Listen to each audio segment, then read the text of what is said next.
If you've ever picked up a bottle of fish oil supplements at your local pharmacy or scrolled past an omega-3 ad online, you've probably wondered, how exactly do we go from swimming fish to a small golden capsule that's supposed to boost our brain, heart, and joints? Fish oil is everywhere these days, often marketed as a miracle supplement. But behind that sleek little soft gel lies a surprisingly complex and fascinating process that begins deep in the ocean and concludes in a laboratory cleanroom. In today's episode, we're diving into the world of omega-3 fish oil, how it's made, where it comes from, and why so many people take it daily. Let's get into it, right here on History of Simple Things.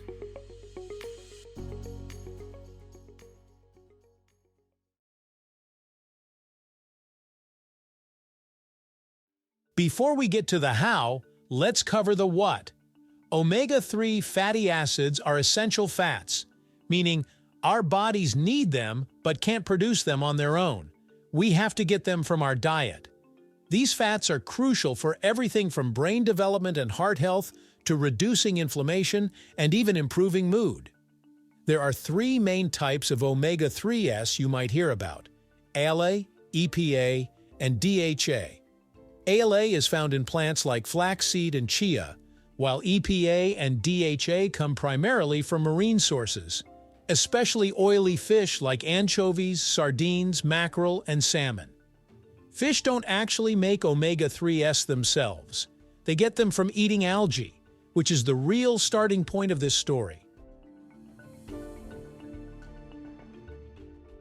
The journey of fish oil begins at sea.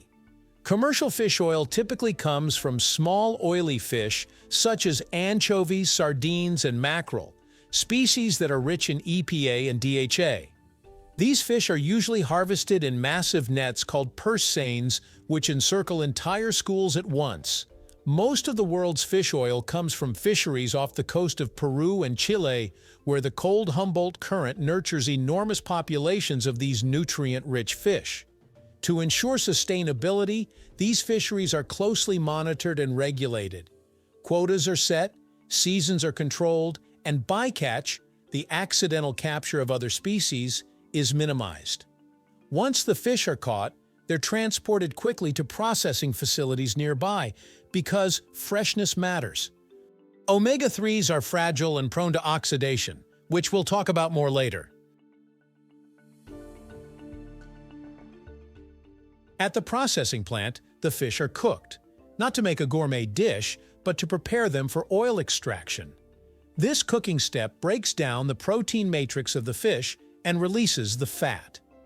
After cooking, the fish goes through a pressing stage, much like squeezing juice from a fruit. This mechanical pressing separates the solid parts, bones, flesh, skin, from the liquid mixture, which is made up of water, protein residue, and oil. This raw fish oil is crude and impure. It still contains impurities like free fatty acids, environmental contaminants, heavy metals, and oxidation byproducts. So, while the first part of the job is done, the real refining process is just beginning.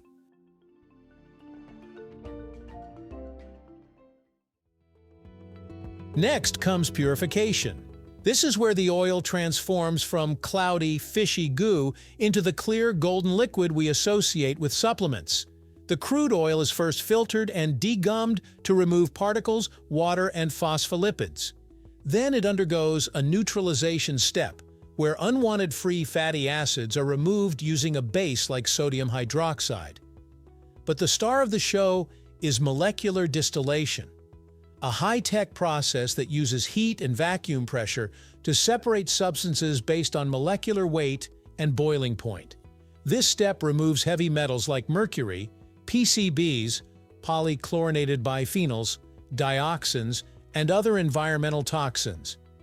Because omega-3s are sensitive to heat, this is done under very low pressure, allowing distillation at relatively low temperatures to avoid damaging the oil. The result?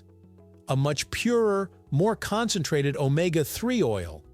And for high-quality products, some manufacturers go a step further, concentrating the EPA and DHA content through a process called re-esterification. Re-esterification involves converting the triglyceride form of omega-3s into ethyl esters, or back into concentrated triglycerides, forms that allow for higher concentrations of EPA and DHA in each capsule. This is how you get those super-concentrated fish oils that deliver 1,000 milligrams of omega-3s per dose. However, this extra step is optional. Some brands prefer to keep the oil in its natural triglyceride form, arguing that it's more bioavailable or easier for the body to absorb. It becomes a matter of personal preference and manufacturing philosophy. Once the oil is purified and concentrated, the next step is flavoring and encapsulation. Let's be honest. Fish oil by itself isn't the most pleasant thing to taste or smell. That's why some manufacturers add natural lemon or orange flavors to reduce the risk of fishy burps. The oil is then encapsulated into soft gels. These capsules are usually made of gelatin, often from bovine or fish sources, glycerin, and water. The soft gel not only makes the oil easier to swallow, but also protects it from oxygen, light, and moisture, all of which can cause the delicate omega-3 fats to spoil. The capsules are filled and sealed in high-speed machines inside clean rooms. Quality control checks are constant throughout, verifying potency, purity, and safety. Then comes bottling. The soft gels are packed into opaque containers to protect them from light, labeled with batch numbers, expiration dates, and dosage instructions, and finally shipped off to distributors, stores, or directly to customers. Fish aren't the only source of omega-3s anymore.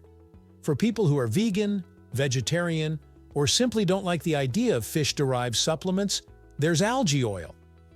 Remember, fish get their omega-3s from eating algae, so this source cuts out the middle fish entirely. Algae oil is produced in controlled fermentation tanks where microalgae are cultivated, harvested, and then processed in a similar way to fish oil, involving extraction, purification, and encapsulation. Though generally more expensive, algae oil is environmentally friendly, free from contaminants, and a great alternative for plant-based diets. So the next time you pop a fish oil capsule, remember, it's not just a supplement. It's the result of a global journey that begins in the ocean, passes through careful refinement, high-tech purification, and meticulous quality checks, all to deliver a tiny but powerful punch of health to your body. From anchovies off the coast of Peru to high-speed encapsulation machines and third-party lab tests, fish oil production is a beautiful blend of nature, science, and innovation. Who would have thought something so simple-looking could have such a fascinating backstory? Thank you for watching. If you have suggestions for our next video, feel free to share them in the comments below. We'll be sure to give you an acknowledgement for your contribution.